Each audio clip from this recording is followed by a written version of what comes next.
فأنا ناصح لإخواني بالصدع بالحق تبيض وجوههم. السكوت في مسألة الحزبية يضرها، فاصدع بما تؤمر وأعرض عن المشركين. سلامي على دماج ورجالها والشيخ يحيى ودار العلم يا سعد بانيها. Rahmatullahi wabarakatuh. Terkait dengan hujan seperti apa yang mengakibatkan kita mendapatkan udzur untuk tidak pergi sholat berjamaah di masjid, dijelaskan oleh para fuqaha, kembalinya adalah kepada kaidah al-masyaqqah tajlibut taisir, kesulitan akan mendatangkan pemudahan, dan kaidah ad-dararu yuzal, bahaya itu harus dihilangkan. Tayyib. Maka berdasarkan kaidah-kaidah ini dan yang semacam itu, yang mana masing-masing dari kaidah ini kembali kepada dalil-dalil wa ma ja'ala 'alaikum fid dini min haraj, dan Allah tidak menjadikan satu kesulitan pun terhadap kalian di dalam agama ini. Dan juga dalil la darara wa la dirar, tidak boleh membahayakan diri sendiri, tidak boleh membahayakan orang lain.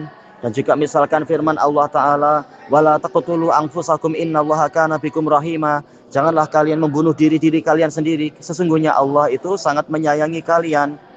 Wala tulqu bi aidikum ila tahlukah, janganlah kalian melemparkan diri kalian ke dalam kebinasaan. Dan juga firman Allah Ta'ala, ma ja'alallahu min yuridullahu bikumul yusra wala yuridu bikumul usra, Allah menginginkan kemudahan untuk kalian dan Allah tidak menginginkan kesulitan.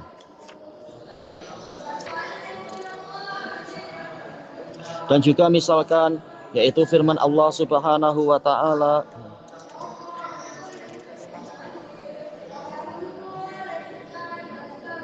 ma yuridullahu liyaj'ala 'alaikum min haraji walaki yuridu liyutahhirakum, Allah tidak ingin untuk mengadakan pada kalian satu kesulitan pun, tetapi Dia ingin menyucikan kalian.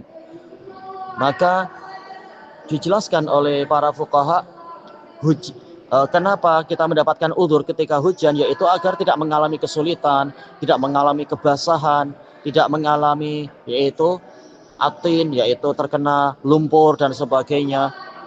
Berarti hujan yang menyebabkan kita mendapatkan udzur bukanlah sekedar hujan rintik yang satu-satu atau yang terlalu sedikit, tetapi hujan yang muballil, yaitu yang membasahi pakaian, menyebabkan pakaian basah sehingga kita tidak nyaman sholat memakai pakaian yang basah. Boleh jadi malah menimbulkan mungkin apa istilahnya, penyakit influenza kah, atau sakit kepala kah, dan sebagainya.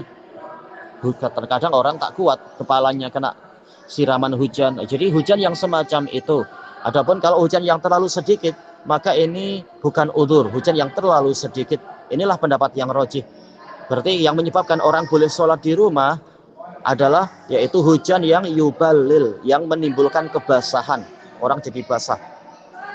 Adapun yang kedua, kalau kita sholat di rumah karena udzur hujan tadi, apakah kita diwajibkan tetap sholat berjamaah dengan keluarga atau boleh sholat sendiri? Sebagian memang mengatakan boleh sholat sendiri, tetapi wallahu alam, untuk lebih selamatnya tetap kita berusaha berjamaah. Selain mendapatkan pahala jamaah, kita juga selamat dari melanggar firman Allah Ta'ala, warka'u ma'ar raki'in, rukuklah kalian bersama dengan orang-orang yang rukuk. Karena kita tahu udzur hujan tadi terkait dengan agar kita tidak keluar rumah dan terkena hujan. Jadi ini terkait dengan pergi ke masjid. Adapun masalah jamaahnya, kita tidak, sebenarnya hujan tidak menghalangi kita untuk berjamaah di rumah. Maka udzur tadi, maka rukhsah, keringanan tadi terkait dengan keluar rumah yang menimbulkan kebasahan. Adapun untuk jamaahnya tidak terhalangi dengan hujan tadi. Kita berjamaah dengan keluarga, mungkin dengan anak, dengan istri dan semacam itu. Kecuali kalau memang hanya kita sendirian di rumah waktu itu. Jadi untuk lebih selamatnya, wallahu a'lam, kita tetap mengamalkan dalil warka'u ma'ar raki'in, rukuklah bersama dengan orang-orang yang rukuk, dan dalil-dalil yang semacam itu. Baik. Yang ketiga, lebih utama mana kita sholat di rumah pada saat hujan dengan pergi ke masjid dengan menggunakan jas hujan atau lainnya agar kita tidak kehujanan? Terjadi perselisihan di kalangan fuqaha. Sebagian merojihkan di rumah, berdasarkan sabda Nabi Shallallahu Alaihi Wasallam, Innallaha yuhibbu an tu'ta rukhasuhu kama yuhibbu an kama yakrahu an tu'ta maharimuh. Sesungguhnya Allah suka untuk keringanannya didatangi, sebagaimana dia itu suka untuk sebagaimana dia itu benci untuk keharamannya didatangi. Sebagian mengatakan macam itu. Yang lain mengatakan praktek Nabi tidak seperti itu. Praktek Nabi adalah, walaupun Nabi mengizinkan para sahabat sholat di rumah ketika hujan dan memerintahkan muadzin mengatakan shollu fi buyutikum, sholatlah di rumah-rumah kalian ketika hujan itu. Demikian pula ketika angin yang sangat kencang dan dingin, Nabi memerintahkan muadzin mengatakan la haraj, tidak ada dosa kalau sholat di rumah. Tetapi prakteknya Nabi tetap sholat di masjid dengan sejumlah sahabat, dan itu diketahui berdasarkan hadis muttafaqun alaih dari Anas bin Malik radhiyallahu anhu. Tatkala di hari Jumat Nabi berkhutbah, lalu orang Badui menyebutkan, ya Rasulullah, halakatil amwal wa ja'al iyal, dan seterusnya, dikarenakan tidak ada hujan. Kemudian mohon kepada Allah agar hujan turun. Maka kemudian Nabi berdoa dan hujan turun, sampai Anas bin Malik mengatakan falam naro asyamsa sabatan, kami tidak melihat matahari selama 7 hari. Nah, kemudian Anas mengatakan, kemudian di Jumat berikutnya tatkala Nabi sedang berkhutbah, Badui masuk lagi datang menyebutkan tentang hujan yang terlalu banyak, mengatakan tahadamatil buyut wa qata'atis subul, rumah-rumah runtuh dan jalan-jalan putus karena saking banyaknya hujan. Kemudian mohon agar Allah Ta'ala menahan hujan itu. Kemudian Nabi berdoa agar hujannya diletakkan, disiramkan ke gunung-gunung, ke perkebunan, bukan kepada kami. Baik, maka kemudian langsung hujannya itu berhenti. Ini kata para ulama menunjukkan Nabi SAW dan sejumlah sahabat termasuk Anas bin Malik tetap berangkat. Buktinya apa? Hujan 7 hari tidak berhenti, tetapi bagaimana mereka masih sholat Jumat, menunjukkan mereka sejumlah sahabat bersama Nabi tetap mengadakan apa? Sholat. Tapi tidak mencela siapa yang sholat di rumah. Makanya dijelaskan oleh Al-Imam Asy-Syatibi rahimahullah di dalam Al-Muwafaqat, dalam pembahasan usul fikih, bahwasanya ityanul azimah afdol min ityanir rukhas atau rukhsah, mendatangkan yaitu menjalani hukum yang asal itu lebih utama daripada mengambil keringanan. Mengambil keringanan hukumnya mubah, ma'ruf, dalil-dalil yang ada mengisyaratkan mengambil keringanan la haraj, tidak dosa, yaitu mubah, bukan makruh, mubah, tidak boleh dicela.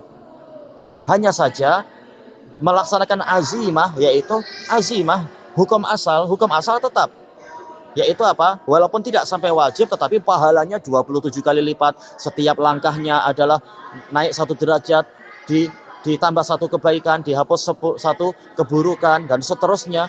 Keutamaannya tetap. Hanya saja memang tidak sampai wajib. Cuma berbagai fadilah dari menjalankan kewajiban tadi itu tetap ada dan tidak dikatakan menjadi berkurang. Dan Nabi memang berlomba-lomba mencari kebaikan, makanya beliau mencontohkan yang seperti itu. Tetapi juga terkadang Nabi mencontohkan mengambil sebagian rukhsah, bukan dalam peristiwa itu ya, tapi wallahu alam, beberapa dalil menunjukkan Nabi terkadang mengambil sebagian rukhsah itu, menunjukkan boleh. Jadi rukhsah itu hukumnya boleh. Adapun menjalankan kewajiban setelah datangnya rukhsah, walaupun kewajiban sudah tidak lagi wajib dalam situasi itu karena ada udzur, tetapi keutamaannya tetap banyak sebagaimana yang dijanjikan. Ini yang dirajihkan oleh Imam Asy-Syatibi, dan ana lihat sejumlah usuliyin juga merajihkan itu. Tetapi untuk melatih jiwa, jangan kemudian kita memberat-beratkan diri sampai akhirnya jiwa menjadi merasa agama itu berat. Kita ingatkan boleh mengambil keringanan. Manusia pun terkadang sangat memerlukan keringanan-keringanan tadi. Tetapi kalau ditanyakan mana yang lebih utama, yang dicontohkan oleh Nabi dan para sebagian sahabat tadi. Wallahu a'lam walhamdulillahi rabbil alamin.